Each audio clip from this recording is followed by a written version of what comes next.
Welcome dear students. आज के lecture में हम लोग सीखेंगे कि एक्सेलरेशन को कैसे मेजर किया जाए velocity time graph. Last lecture में हमने वेलोसिटी टाइम ग्राफ बनाना सीखा था और अब जैसे वेलोसिटी और टाइम का ग्राफ हमारे पास हो तो हम उससे एक्सेलरेशन को बहुत आसानी से इवेल्युएट कर सकते हैं। देखिए यहां पर अगर मान लीजिए हमें कोई वेलोसिटी टाइम का ग्राफ दिया हुआ है, let it with this one. तो ये इधर मैंने टाइम ले लिया, इधर वेलोसिटी ले, और अगर मान लीजिए मुझे कहा गया कि किस टाइम t1 और t2 के बीच में कितना एक्सेलरेशन है बॉडी का वो बता दीजिए। तो मैं यहां से दो लाइंस, ये t1 टाइम और ये t2 टाइम के लिए ले लूंगा और दो हॉरिजॉन्टल लाइंस यहीं को भी इधर इंक्रीज कर, ये ऐसे मिला लूंगा। तो बात ये है, ये t1 t2 और ये वेलोसिटी में मान लेता हूं v1 और v2, ठीक है जी। तो यहां पर आपको अगर एक्सेलरेशन चाहिए हो तो आप समझ सकते हैं यहां पर ये टू जो शो हो रहा है, डिस्टेंस अगर शो हो रहा है, ये v2 देखो यहां से यहां तक का है और v1 शो हो रहा है तो v1 ये यहां से यहां तक का है। सेम इज विद t1 अगर मैं शो कर रहा हूं टाइम तो ये एक्सेस पर यहां से, और t2 शो हो रहा है तो t2। और आ जाइए यहां पर, अब देखो ये वैल्यू रह गई t2 माइनस t1, टू और ये t1, तो ये t2 माइनस t1 का पोर्शन। और इधर देखें तो ये v2 और ये v1, तो v2 में से v1 माइनस कर दो तो आ जाएगा v2 माइनस v1। तो ये वाला जो पोर्शन है ये 2 माइनस v। अब आ जाइए अगर आप एक्सेलरेशन लिखते हैं तो that acceleration of a body with velocities v1 and v2 at time t1 and t2, ये आप क्लास 9 से लिखते आ रहे हैं। एक्सेलरेशन ए ये होता है t2 माइनस, सॉरी, ये होता है आपका v2 minus v1 upon t2 minus t।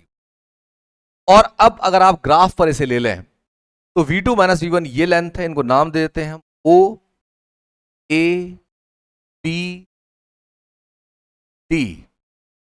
तो v2 माइनस v1 होगा आपका bc, द लेंथ bc, और ये है t2 माइनस t1, ये है आपका bd, bc अपॉन bd। अब आप आ जाइए जरा bc अपॉन bd, इस राइट एंगल ट्राइंगल से मैं ले रहा हूं और इस एंगल को हम मान रहे हैं थीटा।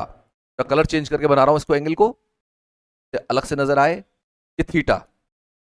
अब आ जाइए जरा इसमें, also in right angle triangle TBC tan theta is also BC upon BD. Tan theta always gives slope of the line, इसको हम कहते हैं slope of the line, Hindi में कहते हैं ढाल, slope of the line, slope of the line। तो tan theta slope of the line और tan theta ही एक्सीलरेशन है यहां पर। तो एक्सीलरेशन को अगर हम समझ रहे हैं तो ये आपका tan थीटा, या आप कहें स्लोप ऑफ द ग्राफ या लाइन, एक्चुअली थीटा इसमें इन्वॉल्व है। तो थीटा है, अब आप समझ लीजिए किसी भी लाइन के लिए जब आप tan थीटा लेते हैं तो परपेंडिकुलर अपॉन बेस से लेते हैं ना, यहां भी ऐसे लिया मैंने, tan theta is equal to perpendicular upon base. तो ऐसे में स्लोप के लिए आपको केवल परपेंडिकुलर लाइन और बेस लाइन का रेशियो ले लेना, यू विल गेट एक्सेलरेशन। आसान है। कभी भी आपको टाइम वेलोसिटी का ग्राफ दिया हो तो जिन दो पॉइंट्स के बीच में आपको एक्सेलरेशन लेना है उन दोनों का टाइम का डिफरेंस लिया, वेलोसिटी डिफरेंस लिया तो निकाल दिया, या आपने सीधे सीधे परपेंडिकुलर अपॉन बेस कर दिया, उससे आपको पूरा एक्सिलरेशन प्राप्त हो जाएगा। ये थोड़ा देखने में अभी आपको लग रहा है कि थोड़ा हेजिटेटिंगली कि भाई ये ज्यादा मुश्किल लग रहा है क्योंकि ये तो आसान फॉर्मूला था हमारा, लेकिन अभी जब हम चीजें एडवांस लेवल पे करते हैं तो फिर इस तरह की चीजें बहुत हमारे लिए हो जाती हैं। अब जैसे मान लीजिए थीटा की बात करें, अब एक बात आप समझ रहे हैं कि यहां पर अगर ये थीटा, टेन थीटा का वैल्यू मालूम है 0 से 90 तक इंक्रीज करता है।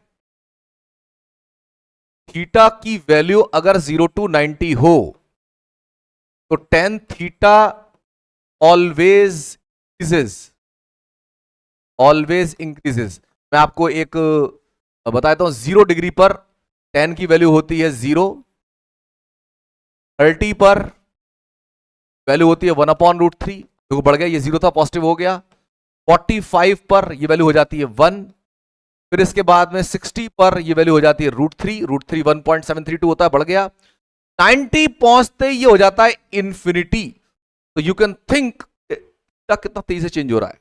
थीटा के चेंज होने से वैल्यू कितनी तेजी से चेंज हो रही है टेन थीटा की।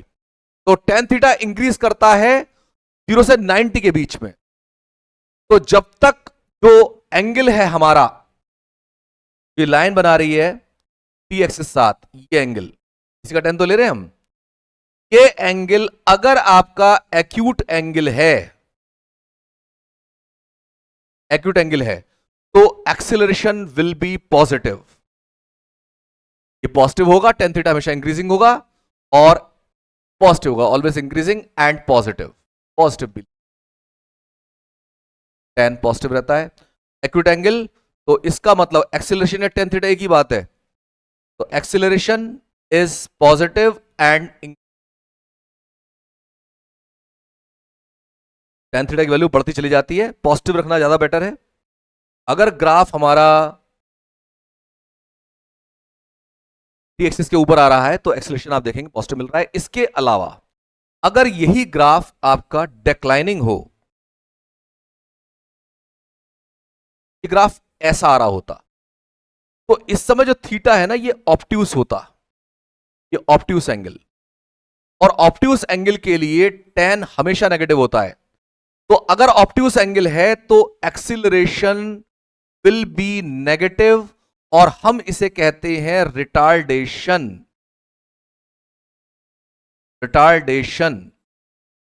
अगर आप बात करते हैं ग्राफ हमारा ऐसा आ गया है तो रिटार्डेशन, थीटा की वैल्यू जैसे जैसे बढ़ती जाएगी टेन थीटा का मान बढ़ता जाएगा, एक्सेलरेशन बढ़ता जाएगा। जो मैंने इंक्रीजिंग लिखा था भी काट दिया है, मैं अभी एक ग्राफ और बना रहा हूं, उससे उस चीज को मैं डेमोन्स्ट्रेट करूं।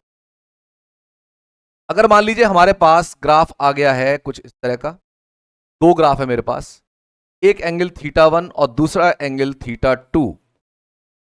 तो आप देख रहे हैं θ2 ज्यादा है θ1 से, तो इसका मतलब ये एक्सेलरेशन ज्यादा देगा।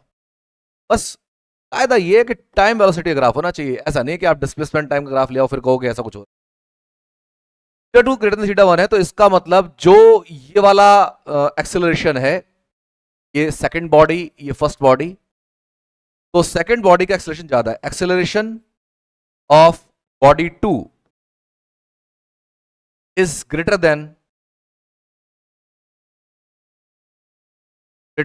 Acceleration of body 1। तो ये हमें ध्यान देना चाहिए। थीटा अगर कम है, अगर झुकाव कम है इसका तो एक्सेलरेशन कम होगा, झुकाव ज्यादा है तो एक्सेलरेशन ज्यादा होगा। इसके अलावा अभी जो हम बात कर रहे थे स्ट्रेट लाइन ग्राफ की, अगर हमारे पास कोई कर्व्ड ग्राफ आ जाए, अगर ग्राफ हमारे पास कर्व्ड हो जाए और इसके ग्राफ के लिए मुझे 2 पॉइंट चाहिए जिनके बीच में एक्सेलरेशन निकालना है, तो मैं ये 2 पॉइंट ले लेता हूं, यहां से और यहां से। ये टाइम t1, ये टाइम t2, यहां पर वेलोसिटी v1 और यहां पर वेलोसिटी v2। तो फिर से जो मेरा एक्सेलरेशन है, जो मेरा ये पार्ट है जो मैंने लिया है इसमें, इसके लिए जो tan थीटा मुझे मिलेगा, acceleration will be again v2 minus v1, इसी तरह से निकलेगा v2 minus v1 upon t2 minus t1 से ही आप इसे T2 माइनस V1 को हम कहते हैं डेल्टा V और T2 माइनस T1 कहते हैं delta T। Just velocity difference को डेल्टा V कह दिया और टाइम डिफरेंस को डेल्टा T कह दिया। अब सोचो ये पॉइंट अगर पास पास आते जाए, टाइम इंटरवल छोटा करता चला जाऊं मैं, तो ये ग्राफ बहुत जल्दी मुझे यही मिल जाएगा। ये पॉइंट मैं कह रहा हूं बहुत पास पास आते जा रहे हैं, बहुत क्लोज आते जा रहे हैं, इतना क्लोज आ रहे हैं, इतना क्लोज आ रहे हैं कि आप माइक्रोस्कोप से भी, माइक्रोस्कोप आज की डेट में है उससे भी आप उनको अलग अलग ना कर पाए, इतने हेविली क्लोज आ गए हैं। तो हम कहेंगे टाइम टेंडिंग टू जीरो, क्योंकि जब मैं कहूंगा T1 T2 में कोई अंतर ही नहीं है, बिल्कुल नजदीक है, तो इनमें कोई डिफरेंस भी नहीं है। तो as delta T tends to zero, acceleration जो हमारा delta P upon delta T है, इस पर आप डिस्प्ले करेंगे limit delta T tends to zero. मैं राइट करता हूं इसको, मैं दोबारा लिखता हूं, पिच अच्छी नहीं लगती है। Limit delta T tends to zero delta V upon delta T, और इसी को हम dV अपॉन dt कहते हैं। dV upon dt is the instant acceleration of the body. जब भी आप निकाले तो ये dV अपॉन dt आप निकाल सकते by differentiating V with respect to T। तो dV upon dt is the acceleration of a body जो हम इंस्टेंटली लिया करते हैं। अब इसमें एक दो चीजें और समझ लेने की, जो हमारा एक्सिलरेशन है A, इसको मैंने बताया dV अपॉन dt, इसके तीन रिप्रेजेंटेशन है डेरिवेटिव्स में। जैसे dV अपॉन dt है, इसको आप करिए dV upon dx into dx upon dt, और अभी पीछे बताया गया था कि dx अपॉन dt वेलोसिटी होता है। इसको मैंने एक तरह से dx अलग किया है, लेकिन फॉर मैथ्स स्टूडेंट्स आप ये ध्यान रखेंगे कि dx से dx को काट नहीं सकते आप, ऐसा नहीं इनको काट के dV अपॉन dt बनेगा इसलिए बराबर है। ये केवल दोनों वैल्यूज का प्रोडक्ट dV अपॉन dt बराबर होता है, इतना होता है। ये फंक्शंस है अपने आप में, d upon dx, d upon dt function x पर ऑपरेट होते हैं, इसका प्रोडक्ट इसके बराबर आता है। मैथमेटिकली ये ट्रू है। तो यहां पर dV अपॉन dx रह जाएगा, dx अपॉन dt हो गया v into dV upon dx, because velocity v ये हम पीछे के लेक्चर्स में प्रूव कर चुके हैं कि ये dx अपॉन dt के बराबर होता है, तो यूज किया मैंने। इसी के अलावा आप एक्सीलरेशन को दोबारा देखिए, dV upon dt, dV upon dt से मैं इसको v को, जैसे मुझे पता चला dx अपॉन dt होता है वेलोसिटी, तो d upon dt of v है ये, है ना, ऐसे अलग, और d upon dt of v, तो v को मैं लिखना चाहूंगा dx अपॉन dt, तो ये है d अपॉन dt और dx अपॉन dt, और ये बनता है मेरा सेकंड ऑर्डर का डेरिवेटिव d2x अपॉन dt2, दूसरी बार डेरिवेटिव। यानी अगर आपका रिलेशन x और t में हो तो दो बार डिफरेंशिएट करके इससे निकाल सकते हैं। अगर आपका रिलेशन वेलोसिटी और टाइम का हो तो आप इससे dV अपॉन dt से निकाल सकते हैं। आपका रिलेशन v और x का हो तो इससे निकाल सकते हैं। तो एक्सीलरेशन के तीन प्रकार मेरे पास हो गए, एक है d2x अपॉन dt2, एक है dV अपॉन dt, और एक है v dV अपॉन dx। ये तीन रिलेशन मेरे बहुत काम के हैं, नंबर 1, 2 और 3। जैसा मेरा सवाल होगा उसके हिसाब से मैं इनको यूज कर सकता हूं। जैसे मैंने बताया, तो सवाल आने पर ही इनकी जो है अद्भुत जो प्रकृति है वो सामने आएगी। तीनों में जो कहिए अलग अलग बातें हैं वो हमारी समझ में आती हैं। जब हम देखते हैं वी का रिलेशन इसे यूज करना है, जब हम देखते हैं वीओटी का रिलेशन इसे यूज करना है, जब देखेंगे एक्सओटी का रिलेशन इसे यूज करना है। ठीक है, तो ये आपका हो गया एक्सीलरेशन का डिटर्मिनेशन वेलोसिटी टाइम ग्राफ से। और अगर ये समझ में आया है आपको तो इसको ओके कीजिए, बढ़िया कीजिए, तो आप बताइए कि कितना अच्छा समझ में